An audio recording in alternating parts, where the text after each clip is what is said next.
That's what we call a restricted program, and so we make sure that we contribute from the general fund to our special ed program to make sure that those kids get the resources that are identified. So that's the encroachment. That's the encroachment as well. Is it only special ed? Yeah, I would say by and large, 98% is special ed. It might be some weird budget adjustment. I think that's critical because statewide, all districts have that in common. Where special education is mandated and necessary, but it's wholly underfunded. And 67.7 million is a big underfunding. It's a big underfunding. But how on that slide, I guess you're going to explain it. I couldn't understand with expenditures so much less than revenues, how that ended up being deficited that much. Well, it's that 67 million transfer. So that's what you see. And remember, within the tentative agreement with SAEA and the settlement with SAEA and the tentative agreement with CSEA, there's a one-time cost for 14-15. So that is the other piece of this, the deficit spending line. So you would see about $3 million of that in special ed, and then the remainder is kind of the one-time estimate. So where's the salary increase on what line? It would just be in the expenditure line. It's okay. Yeah. But the benefit increase is coming out of the reserve or out of the ending fund balance. And because of that, it shows as a deficit. Right.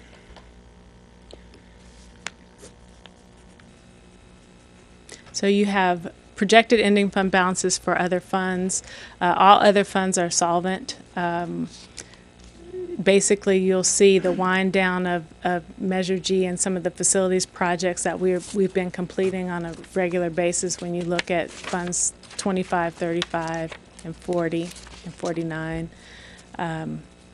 So you'll see some dwindling balances, but and then you have the cafeteria spend down plan, which you'll be receiving a report on as soon as we get a report from FCMAT to update you on what the status of the cafeteria department is. So basically the next steps for the board, on June 24th, we have the adoption of the final version of the LCAP. And before that, we would anticipate getting a formal feedback from our DAC-DLAC committee, by law, we'll be responding to in writing, as well as we won't get a formal indication from OCDE until October of 2014, which is their statutory deadline to respond to our LCAP and approve that. And then as the governor and the big three decide what's happening, we'll probably be back in August if there are any significant or material changes to what you see today. Thank you. Any other questions? It's just a much better picture than it's been for a few years. Exactly. Thank you. Thank you. Yes. I wish I could take credit. Yes, she's taking all the credit as well. Okay, now we're back to the regular agenda. Action items 3.0. Approval of facilities agreement with Edward B. Cole Senior Academy Charter School under a Proposition 39 request for the 2014-15 school year at the former Grant School site. Move adoption. Moved by Mr. Richardson. I'll second it. Any questions? Not all those in approval, say aye. Aye. Opposed? Passes 5-0. Item 4. Renewal and acceptance of 21st Century High School after-school safety and enrichment for teens program grant for various high schools. Moved by Mr. Hernandez. Second. Seconded by Mr. Richardson. Any questions? If not, all those in agreement say aye. Aye. Opposed? Passes 5-0. Item 5. Approval of continuing master contracts and or individual service agreements with non-public schools and agencies for students with disabilities for the 2014-15 school year. I'll move approval. Moved by Mr. Palacio, seconded by Mr. Hernandez. Any questions? Not, I'll vote. Okay. Just to know, are we, Doreen, are we doing anything with mental health services? Are we having a collaboration, getting any funds from them or anything? I'm sorry, I wasn't able to hear you as I was walking up. Doreen Lonis, Assistant Superintendent Support Services. No, but one of my questions is, I know we have a I mean, that we have funds as a county, you know, I don't know if they have funds for mental health services, so we can collaborate with them or with applying for grants for MHSA. Is that something that we've been doing in the past, or? Well, right now we're in the process of applying for a federal grant that would increase our ability to provide mental health and all kinds of interventions for our students.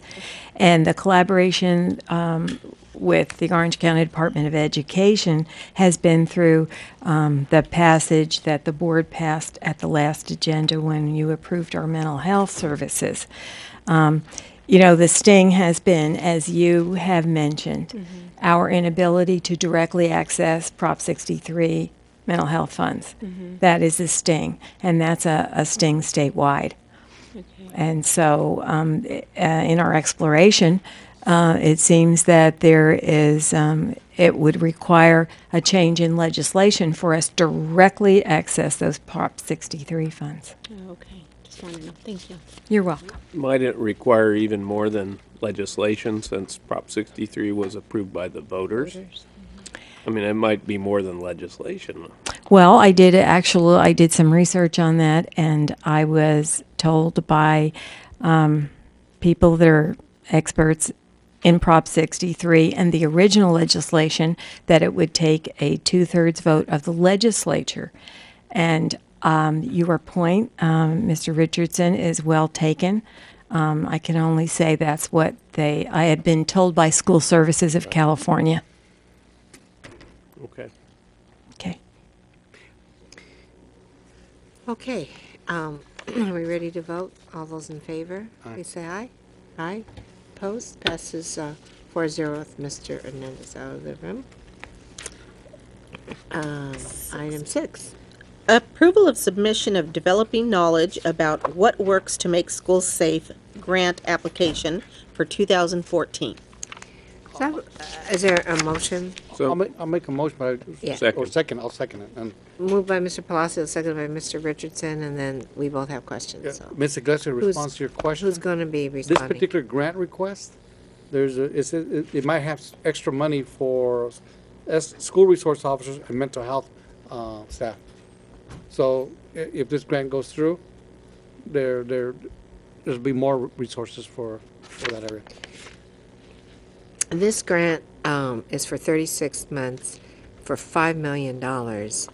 And I see the potential for new SROs and mental health clinicians, but it's a very interesting worded grant because there's this research partner or research aspect to it. But I don't see that mentioned in terms of how we would do that. I know we're looking at ways to better respond and technologies and strategies and what seems to be working and but I don't understand how we're going to roll in that research component. Ms. Bolden. I have Executive Director of Risk Management here to help me. Good evening. We have to partner with the research, and that's going to be USC, and they're going to do the research. Sorry. Was there a reason that it was USC? No problem.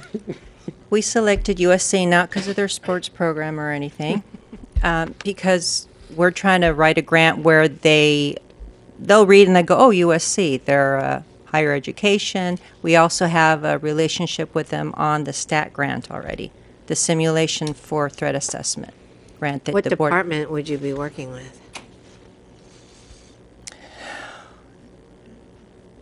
It's the Creative Technologies Department and their Research Department. There's 4 or 5 different departments coming together. We're actually doing a conference call with them tomorrow. How did you pending decide on approval. USC?